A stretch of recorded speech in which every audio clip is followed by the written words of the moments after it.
Yes. Today in this class, I have to discuss R.S. Madanappa and others versus Chandramma and another. And this case has been prescribed in your syllabus, and that's why we have to discuss thoroughly. This case was decided in March, 5th March 1965 by the Justice Mudholkar. See in this way. And if you see the here wording is that R.S. Madanappa and others, and here Chandramma and another. It means there are several persons are involved in this proceeding. Who is the R.S. Madanappa and who is the Chandramma in the brief?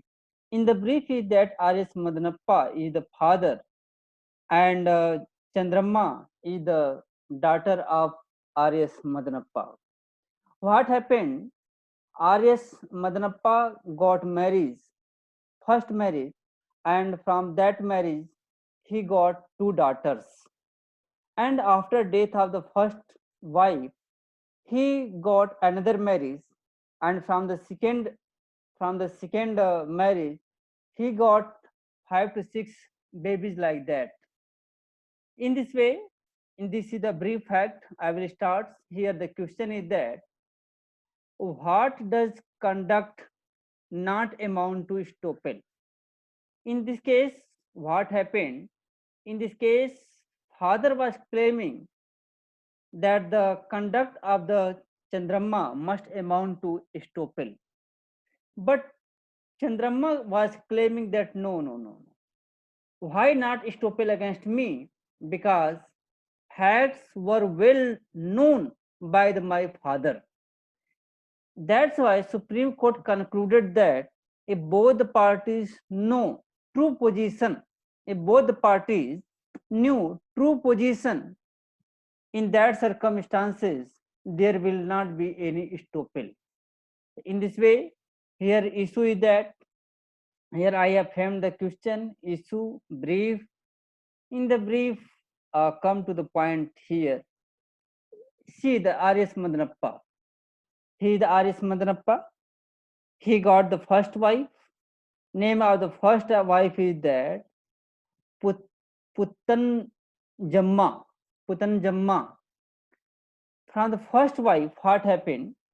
जो first wife जो शादी हुई थी पुतंजम्मा की, तो पुतंजम्मा इकलौती संतान थे अपने मदर फादर की. See the suit properties belong to the Gauramma, mother of the Puttanjamma. तो मतलब कि ये हुआ कि पुतंजम्मा के माँ बाप जो थे उनकी ये अकेली इकलौती संतान थी. अपने मदर फादर के डेथ के बाद सारी प्रॉपर्टी पुतंजम्मा के हाथ में आ गई. अब इस तरह से पुतंजम्मा जो थी लीगल एयर थी और एब्सोल्यूट ओनर प्रॉपर्टी की हो गई. जब तुम ट्रांसफर आप जब हिंदू सक्सेशन एक्ट पढ़ते होगे तो हिंदू सक्सेशन एक्ट में एक सेक्शन है, सेक्शन 14 एंड 15 है. सेक्शन 14-15 में बात होती है कि जो वुमेन है, जो हिंदू वुमेन है, वो कब प्रॉपर्टी के एब्सोल्यूट ओनर होगी, कब लिमिटेड ओनर होगी, और उसकी प्रॉपर्टी का कैसे डिवोल्यूशन होगा, सेक्शन 15 कहता है. मतलब कि हिंदू सक्सेशन एक्ट के सेक्शन 14 और 15 जो है ये बात करते हैं कि ownership of women, Hindu women and devolution of that property. तो उस पार्ट में जब जाओगे उसमें आज देखने को मिलेगा कि पुतंजम्मा की जो प्रॉपर्टी जो अपने माँ से रिसीव की थी उसकी वो एब्सोल्यूट ओनर थी. और एब्सोल्यूट ओनर जब माँ रहती है तो उसके प्रॉपर्टी के डिवोल्यूशन का कंडीशन ये है कि सारी प्रॉपर्टी का फर्स्ट प्रायोरिटी उसके सन या डॉटर को दी जाती है. तो उसके दो डॉटर थी, एक डॉटर थी प्लेंटिफ D1, दूसरी डॉटर थी डिफेंडेंट D2 चंद्रम्मा. अब D1 D2 का क्या यहाँ मतलब है? अब हुआ क्या यहाँ पे, शुरू में जो पहली वाली लड़की थी, जो बड़ी वाली लड़की थी, जब उसके फादर ने R.S. मदनप्पा ने जब दूसरी शादी की तो वो थोड़ी सी नाराज हो गई. उसका ये था कि नहीं, फादर ने अच्छा काम नहीं किया है। ऐसा हुआ कि जब दूसरी शादी हुई, उसकी दूसरी वाइफ का नाम था गंगवा। तो गंगवा की जब शादी हुई, तो यहाँ पे गंगवा के कम से कम 5-6 पुत्र थे, सारे डिफेंडेंट के रूप में हुए। तो गंगवा और उसके बेटा बेटी का बिहेवियर इन डॉटर के खिलाफ, चाहे डिफेंडेंट 1 हो, चाहे D1 हो, चाहे D2, इनके खिलाफ इनका बिहेवियर बहुत अच्छा नहीं था। तो प्लेंटिफ 1 ने क्या किया, पहली वाली डॉटर ने दूसरी डॉटर को बोला, ऐसा करो कि चलो दोनों मिल करके अपने फादर के खिलाफ केस फाइल कर देते हैं, क्योंकि हमारे फादर भी है, दूसरी पत्नी शादी कर लिए हैं, हम दोनों का ध्यान नहीं देते हैं, हम दोनों के साथ वो सब अच्छा ट्रीटमेंट नहीं करते हैं, चलो हम सब प्रॉपर्टी का क्लेम कर दें। जो मदर की प्रॉपर्टी है उसका हाफ शेयर मुझे मिल जाएगा और हाफ शेयर तुम्हें मिल जाएगा। तो यहाँ पे जो चंद्रम्मा थी, शुरू में इंटरेस्टेड नहीं थी, कहे कि नहीं नहीं, मेरा फादर है, चाहे जो भी हो, रॉन्ग राइट जो भी किया है उससे मेरा मतलब नहीं है, वहां उसे मैं क्लेम नहीं करूंगी। देखो, चंद्रम्मा की 2 प्रॉपर्टी यहाँ पे है। एक तो उसने जो अर्निंग किया, उसका जो सोर्स ऑफ अर्निंग था, उसकी प्रॉपर्टी पर D1 D2 क्लेम नहीं कर रहे हैं। क्यों? क्योंकि ऑटोमेटिक सन के रहते हुए डाटर को प्रॉपर्टी डिवॉल्व ही नहीं होगी, या जब तक वो व्यक्ति है पार्टीशन नहीं हो जाता तब तक डाटर का कोई इशू था ही नहीं। तो जो प्रॉपर्टी इसके मदर वाली प्रॉपर्टी है, जो पुंतंजम्मा की प्रॉपर्टी जो मदनप्पा के पोजीशन में थी, उस पर ये दोनों डाटर क्लेम कर रही हैं। इस तरह से जब D1 ने D2 को कहा, तो D2 ने इनकार कर दिया, कहा कि नहीं, तुम फादर के खिलाफ केस करो, तुम्हें जो करना है करो, मैं केस नहीं फाइल करूंगी। तो प्लेंटिफ ने जब केस फाइल किया, पहली डॉटर ने जब केस फाइल किया, तो अपनी दूसरी बहन को भी डिफेंडेंट बना दिया, क्योंकि बाद में डिफेंडेंट नहीं बनाती तो उसका भी इशू बाद में राइज होता। तो पहली डॉटर ने जब केस फाइल किया, तो फादर को भी डिफेंडेंट बना दिया, अपने सिस्टर को भी डिफेंडेंट बना दिया, और गंगवा के जो बेटा बेटी थे सबको एक साइड में डिफेंडेंट बना दिया।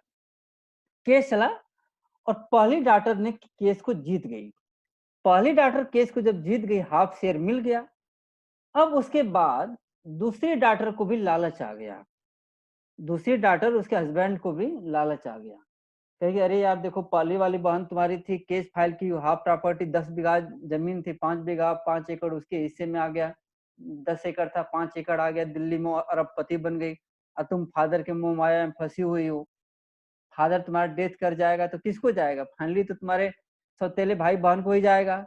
इस तरह से उसके हस्बैंड ने इंस्टिगेट किया, और D2 ने भी डिसाइड कर लिया कि ठीक है, चलो मैं भी अपने फादर के खिलाफ केस करूंगी और मुझे भी शेयर चाहिए।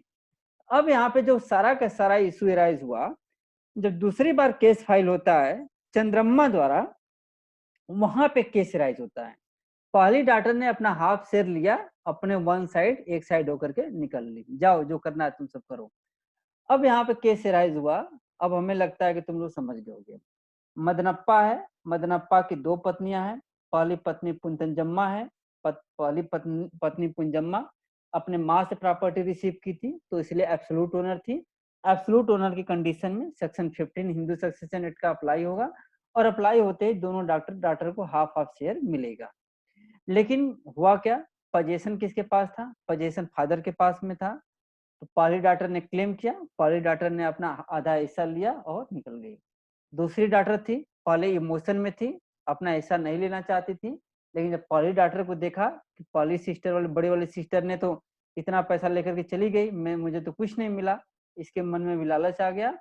अब इसने क्या किया, अपने फादर और अपने जो है सौतेले भाई बहन के खिलाफ केस फाइल कर दिया। अब यहाँ से स्टोरी स्टार्ट होती है। ये आपका फैक्ट है, ये फैक्ट आपको सब कुछ यहाँ पे लिखा हुआ है। अब जब इसने केस फाइल किया, तो फादर का क्या कहना था? अब आर्गुमेंट शुरू हो जाएगा। फादर ने कहा कि भाई चंद्रम्मा के खिलाफ स्टोपे लगाया जाए। क्यों चंद्रम्मा के खिलाफ स्टोपे लगाया जाए? क्यों? क्योंकि इसका कहना था, अब लड़ाई मदनप्पा और चंद्रम्मा की है। 2 बात पर आर्गुमेंट था। पहला बात ये था कि मदनप्पा ने कहा कि देखो, जब पहली सिस्टर जब केस फाइल कर रही थी, तो चंद्रम्मा केस फाइल नहीं की, चंद्रमा इंटरेस्टेड नहीं थी, इसलिए वो डिफेंडेंट बनी। अगर वो इंटरेस्टेड होती तो अपनी बड़ी सिस्टर के साथ ही केस फाइल कर देती। इस तरह से स्टॉपेज लगाया जाए। लेकिन यहाँ पे सुप्रीम कोर्ट का रिप्लाई ये है कि चंद्रम्मा ने भले ही पहली सिस्टर के साथ केस फाइल न किया हो, डिफेंडेंट बन गई हो, तो डिफेंडेंट बनने मात्र से उसके खिलाफ स्टॉपेज नहीं लगाया जा सकता। डिफेंडेंट किसी को बना दिया जाए तो इसका इन्फरेंस ये निकल करके नहीं आता है कि उसने अपने डिक्लेरेशन एक्ट और ओमिशन से अपने आपको इंस्टिगेट किया हो। इसका कहना था कि चंद्रम्मा ने डिफेंडेंट होने से आपको इंस्टिगेट तो नहीं किया, क्योंकि सेकेंड कंडीशन है कि पहला व्यक्ति डिक्लेरेशन एक्ट और ओमिशन के माध्यम से आइदर काज करे और परमिट करे, और दूसरा व्यक्ति उस पर बिलीव करके अपने पोजीशन को चेंज कर दे। तो आपने अपने पोजीशन को चेंज किया नहीं, आप पहले भी पोजीशन में थे, प्रॉपर्टी के थे, अब भी पोजीशन में है। इस तरह से डिफेंडेंट होने मात्र से स्टॉपेज उसके खिलाफ अप्लाई नहीं होगा। दूसरा आर्गुमेंट था इसका मदनप्पा का। मदनप्पा ने कहा कि जब मैं लेटर लिखा गया चंद्रम्मा को कि भाई तुम्हारा क्या पोजीशन है, तुम क्या चाहती हो, तुम्हारी बड़ी बहन तो ऐसे ऐसे केस फाइल कर रही है, तुम बताओ तुम्हारा क्या इच्छा है। होता है ना गाँवों में माहौल बनाया जाता है, आदमी को इमोशनल किया जाता है थोड़ा सा। तो चंद्रम्मा ने उधर लेटर में लिख करके दिया कि माय डियर फादर, आप ही सारे प्रॉपर्टी का पोजीशन में आपके पास है, आप पोजीशन रखिए, हमें उस प्रॉपर्टी में कोई इंटरेस्ट नहीं है और हम आपके फैमिली मैटर में डिस्टर्ब नहीं करना चाह रहे हैं। हम जहाँ पर हैं अपने पति के साथ शादीशुदा लाइफ जी रहे हैं और सुकून से रह रहे हैं, आपकी प्रॉपर्टी में मेरा कोई इंटरेस्ट नहीं है। अब इस लाइन को इस लेटर से पढ़ने से तो ये निकल करके आता है कि चंद्रम्मा के खिलाफ स्टॉपेज लग जाना चाहिए था, लेकिन फिर भी सुप्रीम कोर्ट ने चंद्रम्मा के खिलाफ स्टॉपेज नहीं लगाया। क्यों नहीं लगाया? इसलिए नहीं लगाया, कहा कि मदनप्पा को नॉलेज था, मदनप्पा को नॉलेज था कि जो हाफ शेयर है चंद्रम्मा का ही है, मेरे पास तो सिर्फ पोजीशन है। तो जो मदनप्पा का नॉलेज था, मदनप्पा के नॉलेज होने की वजह से उसने अपने फैक्ट को कोई चेंज नहीं किया था, कोई कंडीशन चेंज नहीं किया था। इस वजह से it was knowledge in the hand of the opposite party, so doctrine of estoppel was not applied। तो इसका मतलब इस केस का सबसे जिस्ट यही बाद में हम निकाल कर लेकर के आएंगे कि दोनों पार्टी को जहां पर नॉलेज हो, इंफॉर्मेशन हो कि एक्चुअल पोजीशन क्या है, तो दूसरे व्यक्ति का एक्टिविटी भी उसके खिलाफ स्टॉपेल इम्पोज नहीं किया जा सकता। इस तरह का एक ब्रीफ इसकी स्टोरी रही। अब हम आगे बढ़ते हैं। आगे बढ़ते हैं, ये सारे स्टोरी मैं यहाँ पे लिख दिया हूँ और स्टोरी समझाने के लिए भी लिख दिया हूँ कि रिलेशन अच्छे नहीं रहे होंगे तभी केस फाइल की होगी। अगर अच्छे रिलेशन होते तो उस समय एक डॉटर अपने पिता के खिलाफ क्यों केस फाइल करती? आज भी देखते हो गाँवों में या शहर में बहुत ही कम डॉटर हैं जो अपने फैमिली में, सबको मालूम है कि हिंदू सक्सेशन एक्ट अमेंडमेंट हो चुका है 2005 में, डॉटर का हाफ हिस्सा है। शादी होने के बाद डॉक्टर कहाँ क्लेम करती है कि ना पिताजी आधा हिस्सा मुझे दे दो, ऐसे कर दो, नहीं क्लेम करती हैं जनरली सब। तो इस तरह का सिचुएशन है यहाँ पर, इस तरह से बनता है। अब आगे बढ़ते हैं हम। अब सुप्रीम कोर्ट में आर्गुमेंट होता है, उसका यही कहना था उसके फादर का कि साहब हमने एक नोटिस दिया, उसने उसका रिप्लाई भी नहीं किया और उसने प्लेंटिव के रूप में ज्वाइन भी नहीं किया था। ये सारे फैक्ट से निकल करके आता है कि नहीं, वहाँ पर वो इंटरेस्टेड नहीं थी, वो स्टॉपेज लगाया जाना चाहिए। तो सुप्रीम कोर्ट ने यहाँ पे रिप्लाई भी कर दिया है। सुप्रीम कोर्ट का रिप्लाई यही था कि कोई व्यक्ति प्लेंटिव ज्वाइन न करे, इसका मतलब ये नहीं कि वो उसके खिलाफ स्टॉपेज लगेगा। दूसरा आर्गुमेंट था कि सेकेंड डॉटर अभी इंटरेस्टेड कभी नहीं थी, इसलिए उसने लेटर में लिखा भी था कि I have no desire whatsoever in respect of property, मैं आपकी प्रॉपर्टी में कोई मेरे पास इंटरेस्ट नहीं है, everything belong to my father, जो भी प्रॉपर्टी वो मेरे फादर की है, वो ही has authority, sole authority to do anything, मतलब पूरा, that's why we give consent, our consent to do anything for our father. इसने लेटर लिखा था, तो इस लेटर के बेसिस पर क्लेम किया गया था कि उसके खिलाफ स्टॉपेज लगाया जाए। फिर भी सुप्रीम कोर्ट ने स्टॉपेज इसलिए नहीं लगाया, क्यों? क्योंकि father new the true legal position, father को सच्चाई मालूम थी इसका लीगल पोजीशन किसके हाथ में है। इस तरह से कोर्ट ने वहां पे नहीं लगाया, एक केस का जजमेंट रहा। लेकिन रेशियो क्या है, रेशियो इंपॉर्टेंट होता है। रेशियो यह है कि इस केस में डिस्कस किया गया था स्टोपेल का ऑब्जेक्ट क्या है और कब ये अप्लाई होगा। तो जब मैं शुरू में ही इंट्रोडक्शन दे रहा था, इंट्रोडक्शन देते समय मैं बताया था कि स्टोपेल का ऑब्जेक्ट क्या है।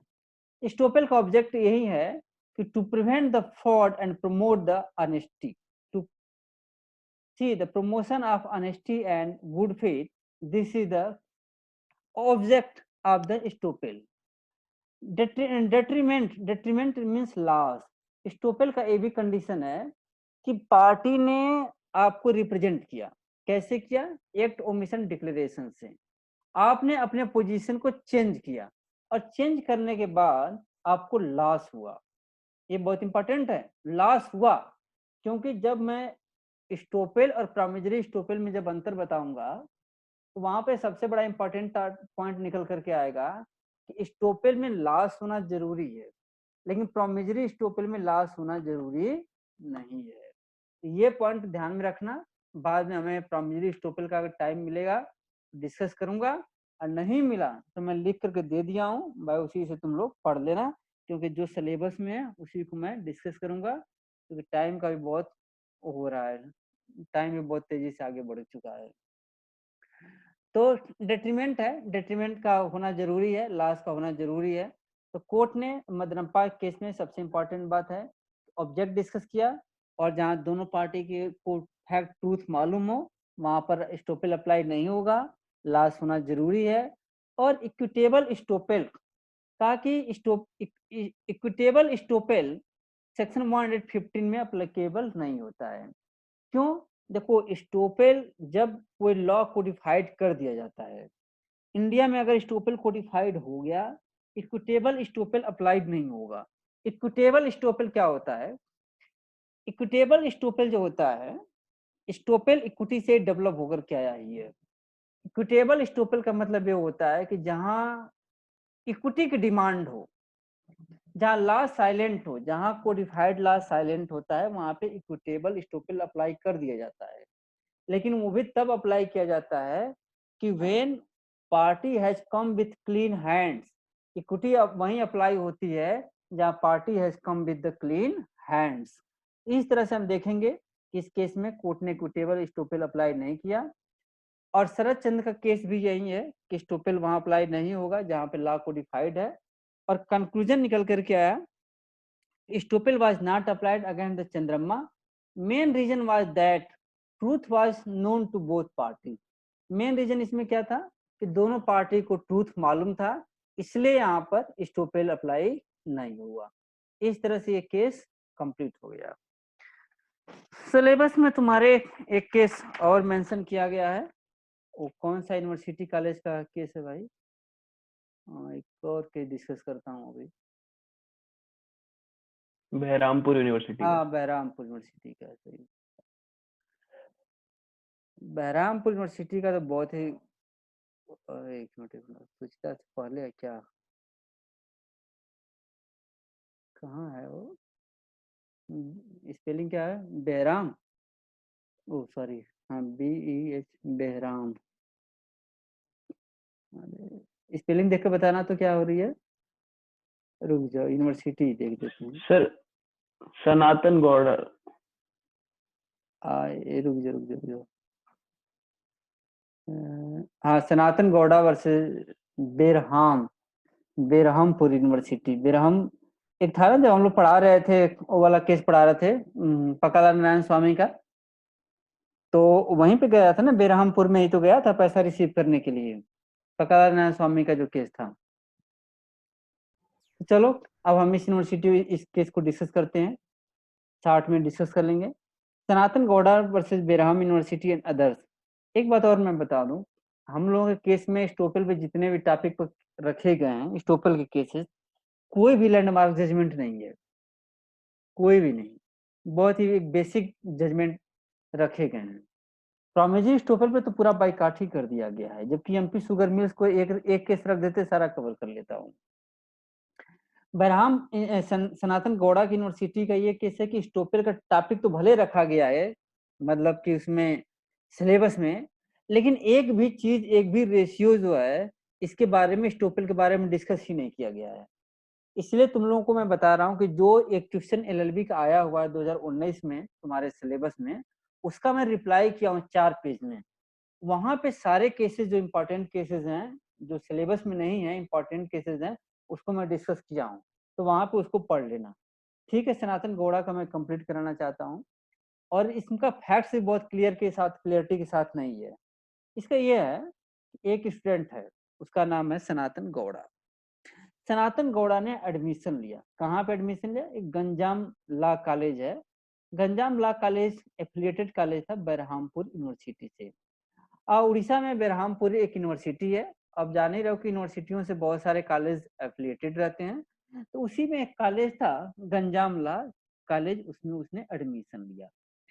एडमिशन लिया, कब एडमिशन लिया? 1983 में। जब एडमिशन लिया, तो एडमिशन लेते समय उसने एक बात रखा, उसने अपने एमए का जो एग्जामिनेशन जो था, मतलब कि जो सर्टिफिकेट था, उसने एप्लीकेशन भरा। एप्लीकेशन के साथ जैसे तुम लोग फार्म भरते हो ना एलएलबी एडमिशन लेते समय, कि फार्म भरना है, सारे डॉक्यूमेंट उसके साथ अटैच करना है। तो इसने क्या किया कि एप्लीकेशन भरा, सारे डॉक्यूमेंट जितने रिक्वायरमेंट थे सबको उसने गुड फेथ में लगा दिया। इसका कोई फ्रॉड नहीं था, इसका एक जुनून था अपना, इसने लगा दिया। अब फर्स्ट ईयर में वो दे दिया, सेमेस्टर का एग्जाम दिया। फर्स्ट ईयर में सेमेस्टर का एग्जाम हो गया, रिजल्ट नहीं आया। तो जैसे कई जगह तुम लोग बिहार यूपी में जाओगे तो बहुत कंडीशन खराब है एजुकेशन का। एजुकेशन तो गवर्नमेंट कभी चाहती ही नहीं कि आदमी पढ़ा लिखा पैदा हो। खैर जाने दो, टॉपिक से भाग जाऊंगा।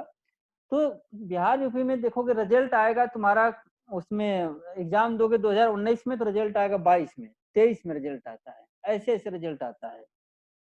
तो इसी वजह से हमारा भी पूर्वांचल यूनिवर्सिटी से जब मैं एलएलबी कर रहा था, ग्रेजुएशन किया था, तो बीएचयू एंट्रेंस दिया था पहली बार, तो क्वालिफाई कर गया था, पेयरिंग में था, ग्रेजुएशन में था। तो उस समय क्या हुआ कि वहां से मैं रिजल्ट लेने गया तो मुझे रिजल्ट मिला ही नहीं, तो मेरा एक साल ऐसे ही बर्बाद हो गया। तो इसी तरह से इसका भी जो था, ये सोचा होगा कि चलो यार एग्जाम तो दे ही रहे, रिजल्ट है आता रहेगा, रिजल्ट का क्या करना है। अब ड्यू थोड़ी है कि 1 महीना 10 दिन लेट हो गया तो लड़का हंगामा करना शुरू कर देगा, परेशान हो जाएगा, सर को कॉल करेगा कब रिजल्ट आएगा। अब इसने 83 में एडमिशन लिया, 84-85 का एग्जाम इसने देता रहा। फर्स्ट ईयर का दे दिया, सेकेंड ईयर का दे दिया, रिजल्ट नहीं आया। अबे फाइनल ईयर में एडमिशन लिया, फाइनल ईयर में भी इसका result first year second year वाला नहीं आया था। अब ये परेशान हो गया, कह रहे भाई कब तक रिजल्ट आएगा, कभी तो रिजल्ट आ जाए, कभी तो दर्शन हो जाए मार्कशीट के।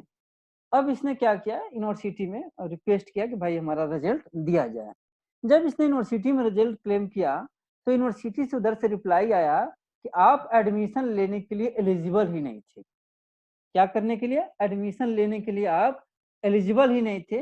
यूनिवर्सिटी का क्राइटेरिया ये है कि आपका 40% होना चाहिए, और एग्रीगेट सब्जेक्ट में आपका, मतलब किसी भी सब्जेक्ट में 25% से कम नहीं होना चाहिए। अब ये बेचारा परेशान हो गया, कहा कि ये तो गजब हालत, 2 साल बीत गया और अभी से कह रहा है कि जब रिजल्ट का बात आई तो कह रहा है कि एडमिशन लेने के लिए एलिजिबल ही नहीं हो। अब इसने थक हार करके रिट पिटिशन फाइल कर दिया। रिट पिटिशन फाइल किया तो हाई कोर्ट से इसको रेमेडी नहीं मिली, और यूनिवर्सिटी के खिलाफ इसको स्टॉपेल नहीं मिला। इसका कहना था कि भाई यूनिवर्सिटी के खिलाफ स्टॉपेल लागू कर दिया जाए, क्योंकि यूनिवर्सिटी को मैंने गुड फेथ में एप्लीकेशन फॉर्म भी दिया था, अपने सारे डॉक्यूमेंट दिया था, मार्कशीट दिया था, यूनिवर्सिटी के पास अपॉर्चुनिटी थी, यूनिवर्सिटी को वेरीफाई करना चाहिए था। अगर कोई प्रॉब्लम था 2 महीना बाद, 4 महीना बाद, साल भर बाद बताते। अब तीसरे साल में तुम बता रहे हो कि एडमिशन लेने का था ही नहीं। तो जब आपके पास अपॉर्चुनिटी थी, लेकिन आपने डॉक्यूमेंट को वेरीफाई नहीं किया, या आपने क्लैरिफाई नहीं किया, तो आपके रैंक को आपको कैसे बेनिफिट दे दिया जाए?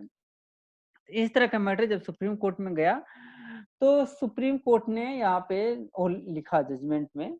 अब यूनिवर्सिटी का क्लेम था, यहाँ देखो फैक्ट भी बहुत क्लियर नहीं है, बहुत ही कॉम्प्लिकेटेड फैक्ट है। फैक्ट पर तुम्हें ध्यान जाने की जरूरत नहीं है, मेन बात तुम्हें इस पर ध्यान में रखना है, estoppel against the university. Court ने इसमें कहा कि यूनिवर्सिटी के खिलाफ स्टॉपेल लगेगा। क्यों लगेगा यूनिवर्सिटी के खिलाफ एप्लीकेशन, क्यों लगेगा स्टॉपेल? पहली बात कि सनातन ने जब अपना मार्कशीट पहले ही सबमिट कर दिया था, एप्लीकेशन फॉर्म के साथ मार्कशीट जमा कर दिया। जब एप्लीकेशन फॉर्म के साथ उसने मार्कशीट जमा कर दिया तो आपके पास अपॉर्चुनिटी थी, आपको वेरीफाई करना चाहिए था, लेकिन आपने वेरीफाई नहीं किया। फर्स्ट ईयर, सेकंड ईयर गुजर गया, यूनिवर्सिटी की तरफ से कोई ऑब्जेक्शन रेज़ नहीं हुआ और लास्ट में आप ऑब्जेक्शन रेज़ कर रहे हैं, इस तरह से आपको बेनिफिट नहीं मिलेगा। हमने रिमार्क में भी लिख दिया है कि it is unfortunate that this case has been prescribed in syllabus in the topic of estoppel, but this case but in this case principle of estoppel has not been discussed. यहाँ पे इस case में कुछ discuss ही नहीं किया गया है, simply बस ये लिख दिया गया है कि estoppel against university is not applicable. Why reason इसमें ये दे दिया गया है कि यूनिवर्सिटी के पास एक अपॉर्चुनिटी थी और इसलिए यहाँ पे एप्लीकेबल नहीं होगा। अगर वास्तव में तुम्हें यूनिवर्सिटी के खिलाफ अगर केस लेना चाहते हो, वास्तव में जानना चाहते हो कि नहीं हाँ क्या पोजीशन होना चाहिए, तो मैं क्वेश्चन प्रीवियस ईयर का दिखाता हूँ, सॉल्व भी कर देता हूँ, ये तुम बहुत ही क्लियर हो जाओगे। पिछले ईयर का एक क्वेश्चन आया हुआ था कि एक सीबीएसई का ए वाई ने सीबीएसई में एंट्रेंस दिया और एग्जाम दिया, उसको मार्कशीट मिली सीबीएसई से, सीबीएसई से मार्कशीट मिली तो उसको पीबीसी की मार्कशीट मिली। पीबीसी का मतलब ये हुआ फिजिक्स, बायोलॉजी एंड केमिस्ट्री की मार्कशीट मिली। इसी वजह से रात को मैं चेक कर रहा था कि नहीं, मुझे साइंस के मेडिकल साइंस के बारे में कुछ भी आइडिया नहीं था, तो रात को मैं थोड़ा सा देख रहा था, तो पहली बार मुझे पीबीसी पता चला कि पीबीसी मतलब फिजिक्स, बायोलॉजी, केमिस्ट्री। साइंस का स्टूडेंट तो इसको बहुत अच्छी तरह से जानता है, हम लोग संस्कृत वाले ठहरे कहा जानेंगे। तो पीबीसी का इसको मार्कशीट मिल गई। जब पीबीसी का इसको मार्कशीट मिल गई तो उसके बेसिस पे उस मार्कशीट मिली पीबीसी की, लेकिन वाई ने क्या किया था, कभी भी बायोलॉजी सब्जेक्ट को चूज ही नहीं किया था। देखो, बायोलॉजी सब्जेक्ट को कभी भी इसने चूज नहीं किया था, न ही अपने एग्जाम में बायोलॉजी पेपर लिया था, न ही उसने वो कर लिया था, वो किया था। वो हो सकता है कि यहाँ पे मैथ ले लिया होगा, जैसे फिजिक्स, मैथ और केमिस्ट्री का एक कॉम्बिनेशन बना लिया होगा, लेकिन बायोलॉजी सब्जेक्ट को न ही चूज किया था और न ही एग्जाम में बैठा था। लेकिन उसको डिग्री किसकी मिल गई, पीबीसी की, बायोलॉजी की भी डिग्री मिल गई।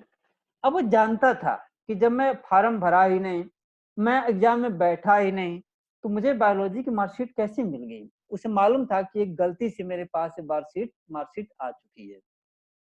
ये बात को जानते हुए भी वो साइलेंट था और उसी डिग्री को केजीएमसी एक कॉलेज है लखनऊ में, Kings George medical college, medical के क्षेत्र में बहुत ही फेमस कॉलेज है लखनऊ का, केजीएमसी कॉलेज में एडमिशन ले लिया।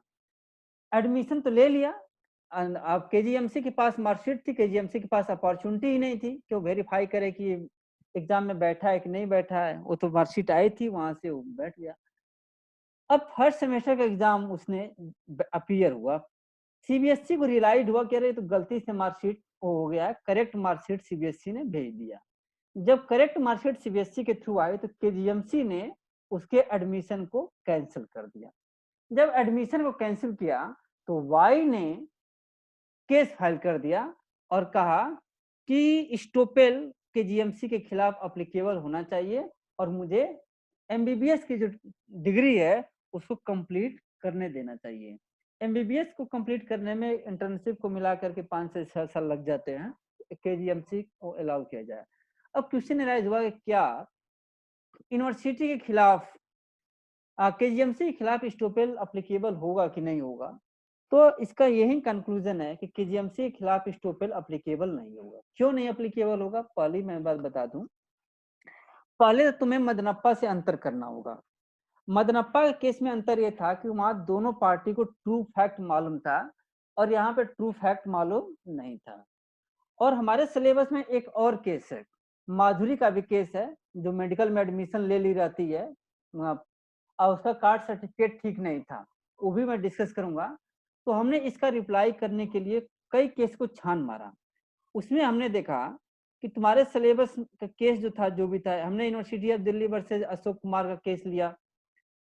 फिर ये सब केस पढ़ लेना, श्री कृष्णा कुरुक्षेत्रा केस है, बाल कृष्ण तिवारी वर्सेज रेवा यूनिवर्सिटी, कुमारी माधुरी पाटिल का केस है। ये सब केस के कॉम्बिनेशन के साथ इसका रिप्लाई होगा।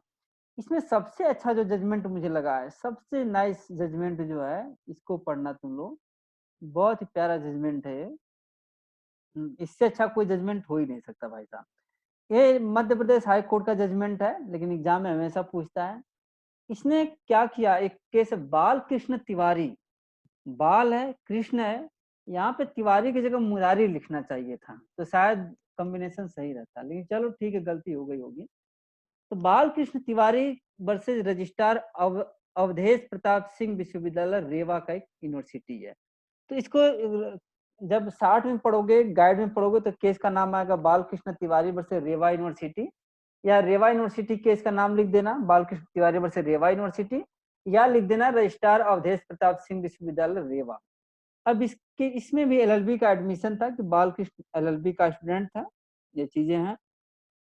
सबसे बात इसकी सबसे नाइस चीज ये है कि कोर्ट ने कंक्लूड कर दिया कि कब कब स्टोपेल अप्लीकेबल होगा, कब कब अप्लीकेबल नहीं होगा। देखो मैं लिखा हूं, in the case honorable madhya pradesh high court summarized law regarding stopel against educational institutions, बहुत अच्छा जजमेंट है ये। Cases where occasion arise for refusal to permit a candidate to appear in examination or cancel examination broadly categorized into 4 categories। यहाँ पे 4 circumstances हैं। इसमें student ने LLB का एडमिशन लिया था, इसमें कह रहा है कि अगर किसी स्टूडेंट का एग्जाम कैंसिल कर दिया जाए या उसका एडमिशन कैंसिल कर दिया जाए, एग्जाम में अपीयर होने से मना कर दिया जाए, तो रूल ऑफ स्टोपेल कब यूनिवर्सिटी के खिलाफ अप्लीकेबल होगा, कब अप्लीकेबल नहीं होगा, ये केस को समराइज किया गया 4 सर्कमस्टांसेज हैं। पहला कि जहां पे फ्रॉड या सप्रेशन ऑफ फैक्ट्स है, जहां पर फ्रॉड कैंडिडेट ने किया है या फैक्ट को सप्रेस किया है, वहां पे यूनिवर्सिटी के खिलाफ एडमिशन, यूनिवर्सिटी के खिलाफ स्टोपेल अप्लीकेबल नहीं होगा। तो तुम्हारे सेमेस्टर में जो केस पूछा गया है, वहां पे वाई ने क्या किया था, तो वाई ने फ्रॉड किया था। वाई को मालूम था कि बायोलॉजी का ऑप्ट नहीं किया है, बायोलॉजी का पेपर नहीं दिया है, गलती से मार्कशीट आ गई है, फिर भी एमबीबीएस का एडमिशन ले रहा है केजीएमसी में, तो क्या था, फ्रॉड था। अगर फ्रॉड नहीं था तो एटलीस्ट सप्रेशन ऑफ फैक्ट्स था।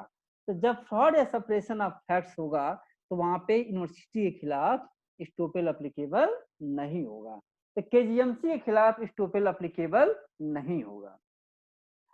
दूसरा पॉइंट, इस केस को लिखना भाई एग्जाम में, बड़ी मेहनत से लिखा हूँ, बहुत प्यार से लिखा हूँ, इसको नहीं लिखोगे तो मजा नहीं आएगा, लिख देना, क्योंकि कंपटीशन की रीढ़ की हड्डी है ये। बाल कृष्ण तिवारी बहुत अच्छा जजमेंट है। बाकी तुम्हारे सिलेबस की जगह तो इसको रखा जाना चाहिए था, मजा आ गया होता। फिर कहा, जहाँ टेक्निकल डिफेक्ट हो in the filling of the form और शॉर्टेज ऑफ अटेंडेंस, जहाँ स्टूडेंट का अटेंडेंस शॉर्ट हो गया हो, आपने अलाउ कर दिया हो, या उसके फॉर्म भरने में इंटरमीडिएट जहाँ लिखना था 55%, उसने वहां पे लिख दिया 45%, जबकि एलिजिबिलिटी का क्राइटेरिया कि 50% मिनिमम मार्क्स होना चाहिए, तो फॉर्म गलती से भरा गया हो, तो वहां पर यूनिवर्सिटी के खिलाफ स्टोपेल लगेगा, अगर यूनिवर्सिटी ने मौका दिया है तब। इसका मतलब ये हुआ कि यूनिवर्सिटी के ऐसे माइनर चीजों के मामले में कैंडिडेट के बेनिफिट को देखते हुए, जहाँ टेक्निकल गलती हुई है स्टूडेंट के द्वारा, वहां पे स्टूडेंट्स को मिलेगा रेमेडी और अथॉरिटी के खिलाफ स्टोपेल लगेगा। कह रहा है कि where the candidate was patently ineligible on the particulars supplied by him, no stopel against authority।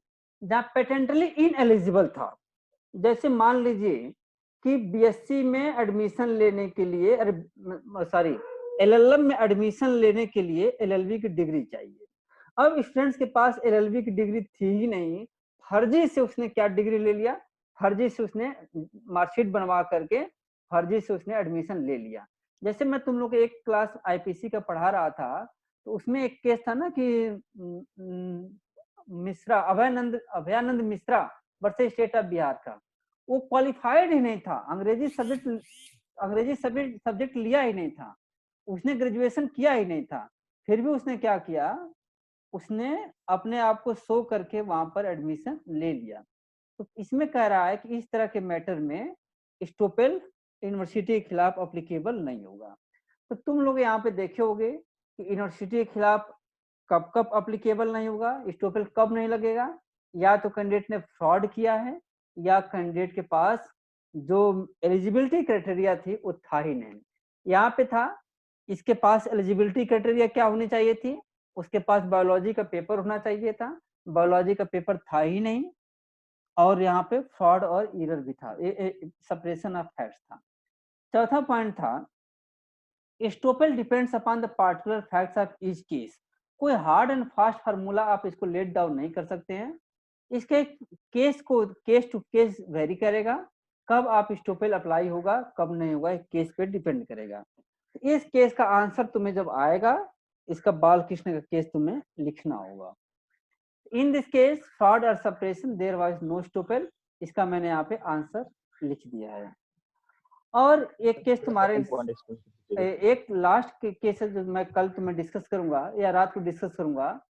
Next case है Kumari Madhuri Patil versus additional commissioner tribal development. इस केस का पॉइंट ये था कि इसमें एक फैक्ट बता देता हूँ, रेशियो कल डिस्कस करूंगा। अरे अच्छा ओके, वो तो मैं दोबारा साइड किया हूँ, वो केस में तुम्हें कैसे आंसर लिखना है उसका और तरीका था। फैक्ट यहाँ पर है ऊपर है, यस फैक्ट ये है। फैक्ट ये है कि एक इसमें क्वेश्चन था, एसटी का इशू था कि कैंडिडेट एसटी की है या ओबीसी की है। तो उसमें एक जाति होती है महाराष्ट्र में, एक हिंदू कोली कम्युनिटी होती है, एक महादेव कोली कम्युनिटी होती है। तो वहां पे क्या है, दो कम्युनिटी है, यहाँ कोहली विराट कोहली की बात नहीं हो रही है, यश की बात नहीं हो रही है, कोहली की बात हो रही है, KOLI। तो हुआ क्या कि उसके फादर हिंदू कोहली थे, तो दोनों डॉक्टर ने क्या किया, महादेव कोहली का सर्टिफिकेट बनवा करके एडमिशन ले लिया। किसका सर्टिफिकेट बनवा करके, महादेव कोहली का। और इन लड़कियों का कहना था कि महादेव कोहली जो है, हम लोग हिंदू कोहली ना होकर के महादेव कोहली में है और हम एसटी कैंडिडेट हैं, और इस तरह से एडमिशन ले लिया। तो इसमें यही क्वेश्चन था कि whether Hindu Kohli come under the category of Mahadev Kohli. इसका ये इशू डिस्कस होगा। इसका ब्रीफ फैक्ट ये देखो, एक व्यक्ति है पांडुरंग पाटिल, पांडुरंग पाटिल का बेटा हुआ लक्ष्मण पांडुरंग पाटिल, और लक्ष्मण पांडुरंग की बेटी दो हुई, एक हुई सुचिता हुई, दूसरी हुई माधुरी हुई। सुचिता और माधुरी दो लड़कियां इसकी हुई। अब हुआ क्या, सुचिता जो MBBS में एडमिशन लेना चाहती थी और माधुरी जो थी BDS में एडमिशन लेना चाहती है। सुचिता और माधुरी ने दोनों ने एडमिशन ले भी लिया, कैसे लिया क्या लिया इसका मैं जिक्र बाद में करूंगा। तो आप देख रहे होंगे कि सुचिता और माधुरी, इसमें क्या हुआ था, सुचिता का एडमिशन हो गया, सुचिता की गाड़ी निकल गई, एडमिशन ले लिया, सुचिता फाइनल ईयर में पहुंच चुकी थी MBBS में। लेकिन माधुरी का केस क्या था, माधुरी केस में अब मिड सेशन में ही थी, बीच में सेशन इसका चल ही रहा था, पूरा नहीं हुआ था, क्योंकि सुचिता कहीं ना कहीं फेयर थी, माधुरी फेयर नहीं थी। इन दोनों केस को मैं कल डिस्कस करूंगा रात को। अब बहुत हो गया, थका हुआ महसूस कर रहा हूँ, मजा नहीं आ रहा है। चलो सेशन को भी एंड कर देते हैं, ठीक ना। हाँ, तुम लोग क्लास कैसा लगा, ठीक लगा?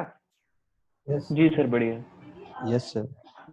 हाँ देख, अभी पार्टिसिपेंट देख रहा हूँ 30 पार्टिसिपेंट हो तुम लोग। चलो कोई बात नहीं, दो भी रहोगे तो भी पढ़ाना है, एक टीचर का अपनी जिम्मेदारी है, बाकी तुम्हारी अपनी रिस्पॉन्सिबिलिटी है। जी ठीक है, एंजॉय करो, ठीक ना, ओके।